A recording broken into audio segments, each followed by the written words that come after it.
they didn't pay no attention to that. January 22nd, 1973, the Supreme Court legalized murder. The Bible said, be you wise, you kings, you judges, you rulers, be wise. You know, seek understanding, seek counsel, and serve the Lord with fear and rejoice with trembling. Well, they didn't do no fearing when they passed this law in 1973 to legalize murder. Genesis 4:10, innocent blood of Abel crieth unto me. That's talking about God, me, crieth unto me from the ground. The innocent blood of Abel. What do you think innocent blood doing today for these abortionists and these people that kill little innocent babies? Every day in America, about 4,400 babies die painfully by dismemberment, chemical poison, lethal injection into the heart, being torn from limb to limb, and being partially delivered and having their brains sucked out and their organs sold. Now, that's terrible. That's awful. We sit back and do nothing about it, actually. Just like Ezra said one day, oh my God, I'm ashamed to blush, lift up my face to thee, O God, for iniquities have went over their heads, went up into heaven. You know, the Chronicle 7:14, it's my people which are called my name. What are we doing today? Our land's in a mess. We're in a mess. And Hosea talks about the people are destroyed because of knowledge. But we should be soldiers. We should endure hardness as a good soldier, that we may be a vessel, sanctified, meet for the master's use. But what are we today for the cause of Christ? Planned Parenthood, the killing place. I mean, like I said, quoted a while ago about you get rid of some of your members in your family. If you got a large family, do away with them. Well, I thought of this. Good suggestion from mamas.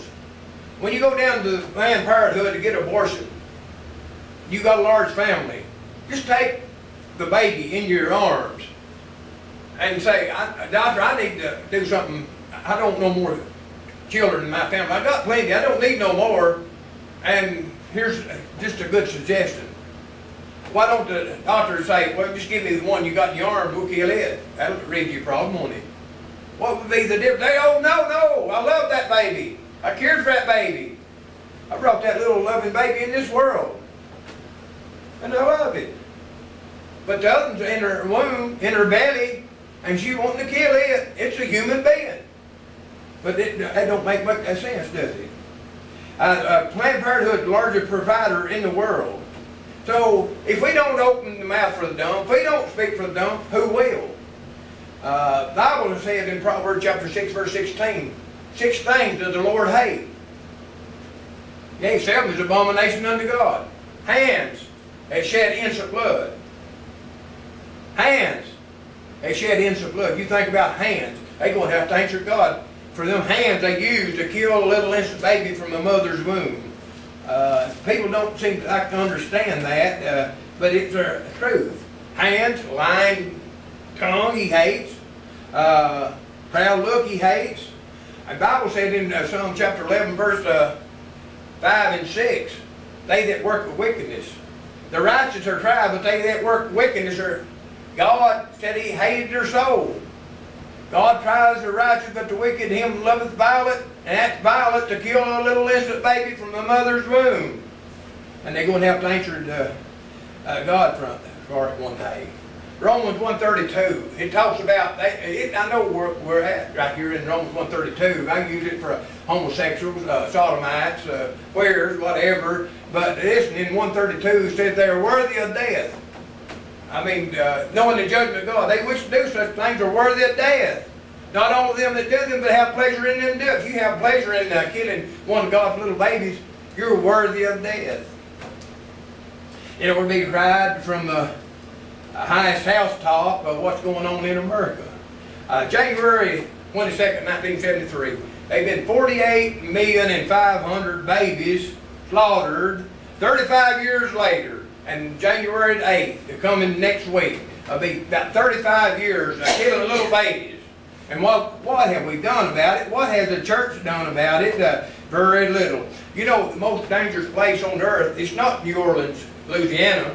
It was a corruptest town till all the people from New Orleans moved to Texas, and it became the murder capital of the world. Listen, New Orleans, Louisiana, they had 628,000 people one time. Now it's down to about 250. They had 5 abortion clinics in the city limits. They have their decount days, one of the dirtiest decount days on the planet Earth. And they had 5 more outside the city. That's 10 abortion clinics they had in Louisiana. And Katrina come through, and Mayor,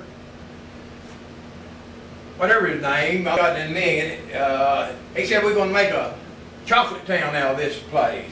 God made it into a rubble, sitting about 10 to 20 foot below sea level, and look what happened to New Orleans, Louisiana. Just like God turned the cities of Sodom and Gomorrah and Ash and condemned it with an overthrow. That's about what he done to New Orleans, Louisiana.